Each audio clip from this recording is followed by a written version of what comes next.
PPDT में अगर आप ग्रुप के साथ में नहीं हो, आपकी स्टोरी बिल्कुल ग्रुप से अलग है, आप जीडी में कंट्रीब्यूट नहीं कर रहे, तो दिक्कत होती है। इंपॉर्टेंट ये है कि जब आप साइक की प्रैक्टिस शुरू ही करते हो इनिशियली, तो आप ऐसा नहीं कि बैठे हैं टीएटी डब्ल्यूएटी वगैरह लेके पूरा टाइमर के साथ में, उसकी जगह अगर कैंडिडेट है वो अगर पहले थोड़ा सा एनालाइज कर ले कि उनकी कोर क्वालिटीज क्या है। आपके पास होती है हमेशा 4-5 क्वालिटी जो एकदम कोर में आपकी क्वालिटीज होती हैं, तो अगर आप वो आइडेंटिफाई कर लेते हो उन क्वालिटीज को और फिर आप ऐसा माइंडसेट लेके चलते हो कि हमको स्टोरी उस क्वालिटी के आसपास में रखनी है, तो यूजुअली ऐसा होता है कि फिर आपको दूसरे आइडियाज इतना इन्फ्लुएंस नहीं कर पाते। और सर आप ही ने मेरे को बताया है कि इंटरव्यू में थोड़ा जो है अपना जितना पूछा है उतना ही जवाब देने को, तो सर फोर्स डिफेंस एकेडमी ने बहुत हेल्प करी है मेरे रिकमेंडेशन में। जय हिंद दोस्तों, एनडीए के एसएसबी स्टार्ट हो गए हैं और एसएसबी के पहले कई सारे बच्चे नर्वस हैं, कई सारे बच्चों ऐसा लग रहा है कि क्या करना चाहिए, कैसे करना चाहिए।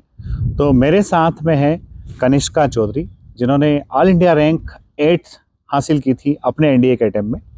तो कनिष्का से हम जानेंगे कि एसएसबी के दौरान किन बातों का स्पेशल ध्यान रखना है, कौन से टास्क को किस तरह से परफॉर्म करना है। सबसे पहले कनिष्का, आपका बहुत बहुत स्वागत है। Thank you sir. कनिष्का, बात अगर हम करें डे 1 की, स्टार्टिंग करते हैं पीपीएनडीटी से। Yes sir. क्या करना चाहिए बच्चे को? जब आप पहली बार गए थे और दूसरी बार भी जब गए, तो क्या मन में था, क्या सोच के गए थे? Yes sir. सर पीपीडीटी और ओआईआर में मोस्टली बच्चे गलती यही करते हैं कि ओआईआर की एक तो प्रैक्टिस कम रहती है उनकी, और उनको ऐसा लगता है कि ओआईआर शायद इंपॉर्टेंट नहीं है, पीपीडीटी ज़्यादा इंपॉर्टेंट है। तो एक तो वो चीज़ है कि ओआईआर में मार्क्स होना ज़रूरी है, और दूसरी चीज़ सर ये है कि पीपीडीटी में अगर आप ग्रुप के साथ में नहीं हो, आपकी स्टोरी बिल्कुल ग्रुप से अलग है, आप जीडी में कंट्रीब्यूट नहीं कर रहे, तो दिक्कत होती है। तो एक कॉमन ग्राउंड पे आना, क्योंकि आपको फौज में जाना है तो आपको टीम वर्क रखना ज़रूरी है, तो उस टीम वर्क के हिसाब से आपको उस पूरे ग्रुप के जैसी स्टोरी, उस पूरे ग्रुप के जीडी में आप जितना उनको सपोर्ट करके कंट्रीब्यूट करोगे उतना ज़्यादा अच्छा रहता है।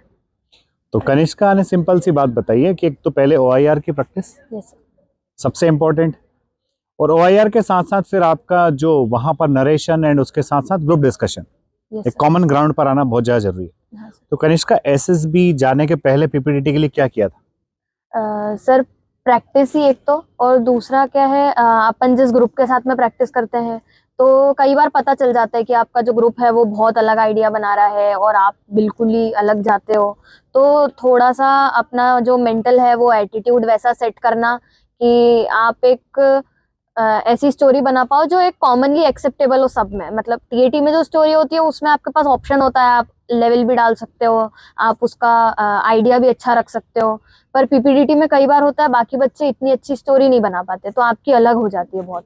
तो एक माइंडसेट ऐसा सेट करना कि एक कॉमन ग्राउंड पे आपकी स्टोरी आ पाए, ये प्रैक्टिस के थ्रू पहले बाकी लोगों के साथ में इतनी ज्यादा प्रैक्टिस करके सीखा था सर।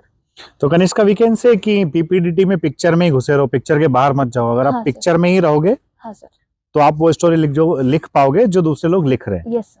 अगर आपने अपने आप को एक्स्ट्रा ऑर्डिनरी वहां पर रिप्रेजेंट करने की कोशिश की तो पीपीडीटी में आपकी स्टोरी 100% बाहर जाना ही जाना है। Yes sir. एंड फिर आप कॉमन ग्राउंड पर आ नहीं पाते हो चाहते हो। Yes sir. कनिष्का, पीपीडीटी के बाद हम दूसरी बात करते हैं, पर्सनल इंटरव्यू से इस बार स्टार्ट करते हैं। पर्सनल इंटरव्यू जो होता है एक इंपॉर्टेंट पार्ट होता है। How to impress the IO?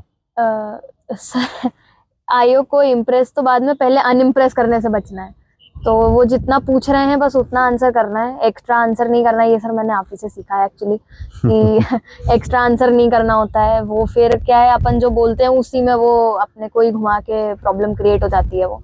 तो अगर आप उतना ही आंसर करोगे जितना वो पूछ रहे हैं, तो उसके बाद फिर अगर आपकी पर्सनालिटी वैसी है, अगर आपकी हॉबीज में वो चीज़ रही है, अगर आप पढ़ के गए हो, आपका नॉलेज वैसा है, तो वो इम्प्रेस ऑटोमेटिकली होगा। पर पहले आपको ये कोशिश करनी है कि वो आपको रिजेक्ट ही ना कर दे बिल्कुल मेंटली, कि आप तो एक्स्ट्रा ही आंसर कर रहे हो या गलत गलत ही बोले जा रहे हो। तो वहां पर ये देखना है कि आप अपनी इमेज आईओ के सामने किस तरह से क्रिएट करते हैं। हाँ सर। आपको बहुत ज्यादा वर्बोस नहीं होना है। यस। छोटे आंसर के बड़े जवाब नहीं देना है जबरदस्ती। जितना पूछा गया है टू द पॉइंट आपको आंसर करना है। यस। अब कनिष्का, जो बच्चे फर्स्ट टाइम एसएसबी जा रहे होते हैं उनके लिए बड़ा चैलेंज होता है सीआईक्यू को ध्यान में रखना। हाँ सर। सीआईक्यू 1, 2 एंड 3, तो उसको कैसे प्रिपेयर करे बच्चा, कैसे ध्यान में रखे? तुमने कैसे ध्यान रखा था? सर मैंने तो बडीज थे मेरे पास जिनके साथ हम लोग इंटरव्यू की प्रैक्टिस करते थे, तो हम लोग एक दिन का एक सीआईक्यू करते थे बस, और एक दिन एक ही सीआईक्यू का एक दूसरे का इंटरव्यू लेंगे, तो हमको उससे एक सीआईक्यू भी याद होता था। अब आप तीनों चारों याद करोगे तो दिक्कत होगी, तो हमको एक दिन में एक सीआईक्यू करना होता था। और फिर ऐसा रहता था कि आप खुद भी सोच लो कि उसमें क्या क्या क्रॉस हो सकते हैं, वो प्रिपेयर कर लो। और जब आप वो प्रैक्टिस इंटरव्यू अपने फ्रेंड्स के साथ में करोगे तो वो भी 3-4 ओपिनियन में आपको अलग अलग क्रॉस क्वेश्चंस बता देंगे। तो ऐसा पर डे पे एक एक CIQ प्रैक्टिस हो जाता था। जब एक बार सारे CIQ कंप्लीट हो जाते थे तो किसी और बडी के साथ दोबारा रिपीट कर लेते थे वही CIQ, ताकि नए तरह के क्रॉस क्वेश्चंस पता लग जाए। सेम टास्क को 2-3 बार करके देखा जा सकता हाँ है, सर। उससे आपके पास में एक तो अलग अलग एंगल से क्वेश्चंस मिल जाएंगे, यस सर। क्रॉस क्वेश्चंस के लिए भी आप तैयार हो जाओगे। Yes sir. कनिष्का, CIQ 1 2 3 हो गया, उसके बाद और इंटरव्यू में क्या एक्स्ट्रा प्रिपरेशंस करके आना, क्योंकि कई सारे बच्चों के इंटरव्यू जो है वो जनवरी के महीने में है, तो अभी मतलब बच्चों के पास 7-8 दिन का टाइम और भी है। हाँ सर। तो what special they should do? Sir एक तो करंट अफेयर्स बहुत ज्यादा इंपॉर्टेंट है, जो भी चल रहा है स्पेसिफिकली इंटरनेशनल रिलेशंस में, जियोपॉलिटिक्स में, वो कुछ याद बहुत आ रहा है? ज्यादा सतीश सर पूछता ने है। कुछ पूछा होगा करंट अफेयर्स का, और हाँ सर, सतीश सर ने मुझसे इंडिया की जो पोजीशन है आर्मी में वो किस नंबर पे है और उस वजह से क्यों है, जियोपॉलिटिकली हम उसको इम्प्रूव कैसे कर सकते हैं, इस सब पे मेरा इंटरव्यू बहुत गया था। उस टाइम पे मेरा थोड़ा वीक था और मेरी SSB। मैंने वीडियो देखा था, उसमें तुमसे LSC LOC में डिफरेंस भी पूछा था। हाँ सर। तो एकदम बेसिक करंट अफेयर्स, पहले तो एकदम बेसिक, उसके बाद आप थोड़ा सा इंटरनेशनल रिलेशंस वगैरह पे जा सकते हैं। और सर डिफेंस की नॉलेज तो एक तो रैंक्स में डिस्टिंग्विश करना बहुत कॉमन क्वेश्चन हो गया है कि आप रैंक्स में कैसे डिस्टिंग्विश करोगे कि आपके सामने 3-4 ऑफिसर्स खड़े हैं। तो कुछ थोड़ा सा डिफेंस का नॉलेज बेसिक और अपना ये GK करंट अफेयर्स। तो कनिष्का, मतलब कनिष्का की बात अगर आपने फॉलो कर ली तो आपने इंटरव्यूइंग अफसर को तो इम्प्रेस कर लिया, अब बात आती है साइकोलॉजिस्ट को इम्प्रेस करने की, जिसने आपको देखा ही नहीं है। हाँ सर। एंड ये बड़ा चैलेंज होता है कि जिसने आपको देखा ही नहीं उसको आप कैसे इम्प्रेस करोगे। Yes sir.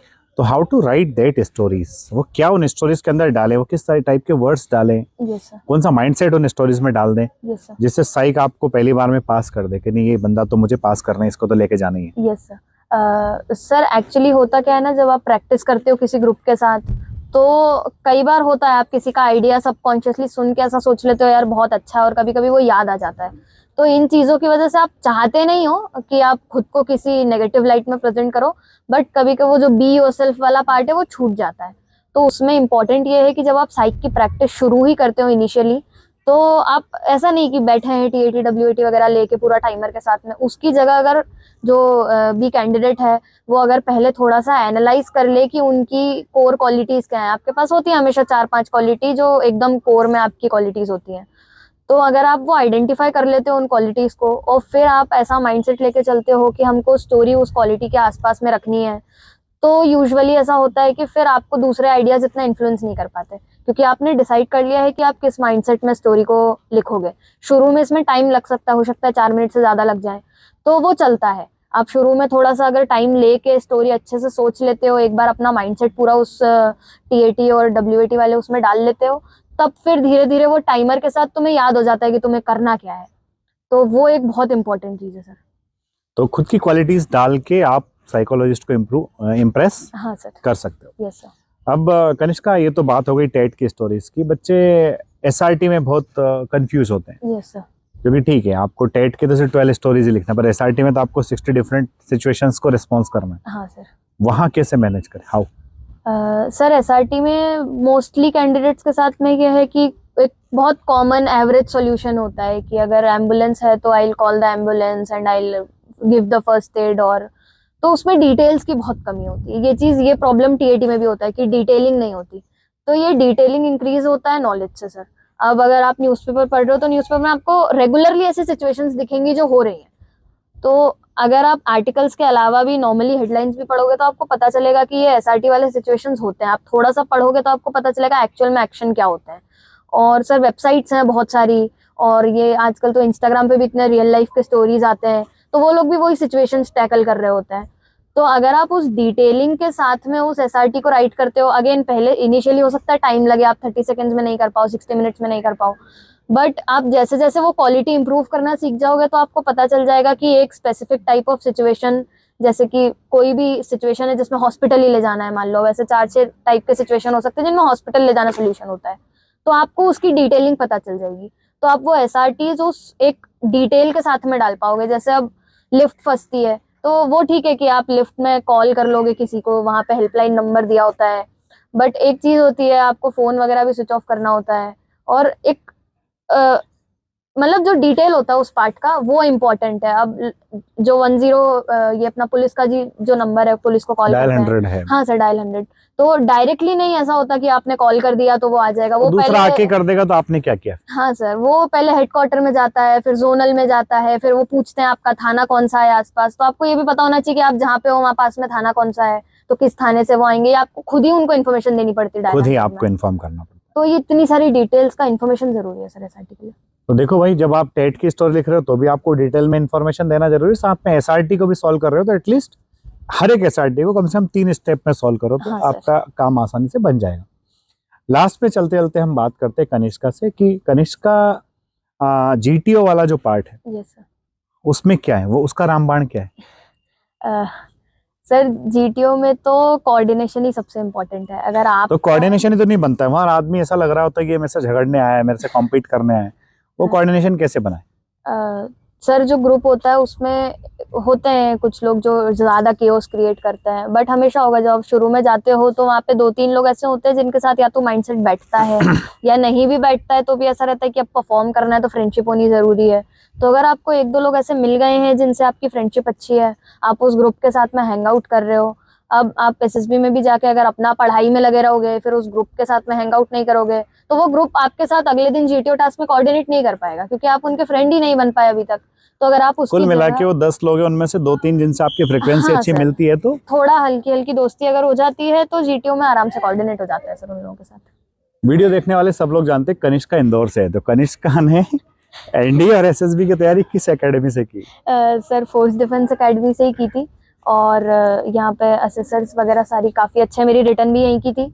फिर रिटर्न के बाद जब मेरा एसएसबी क्लियर हुआ तो मुझे काफ़ी सारी हेल्प असेसर्स ने करी। मुझे जितना भी जैसे मैं शुरू में नर्वस भी बहुत रहती थी जब मैं आई थी एसएसबी के लिए, तो अब मुझे जो असेसर्स थे उन्होंने मुझे गाइड ही यही किया था कि इतना लोड नहीं लेना है, आराम से जाओ बी और कॉन्फिडेंट। बी कॉन्फिडेंट और एंजॉय द प्रोसेस, वैसे जाने को बोला था। और सर आप ही ने मेरे को बताया है कि इंटरव्यू में थोड़ा जो है अपना how to handle the things. जितना पूछा है उतना ही जवाब देने को। तो सर फोर्स डिफेंस एकेडमी ने बहुत हेल्प करी है मेरे रिकमेंडेशन में। कनिष्का बहुत सारी मतलब मेरे सपोर्ट में बहुत सारी बातें बोल रही है, बट जो है वो है इस बच्ची की मेहनत है, इस बिटिया ने जो मेहनत की उस हार्डवर्क की बदौलत इसने अपना ये सारी जो है सक्सेस हासिल की। डेफिनेटली आप बुलंदियों को छूओगे। Thank you congratulation again, thank you so much. Thank you sir.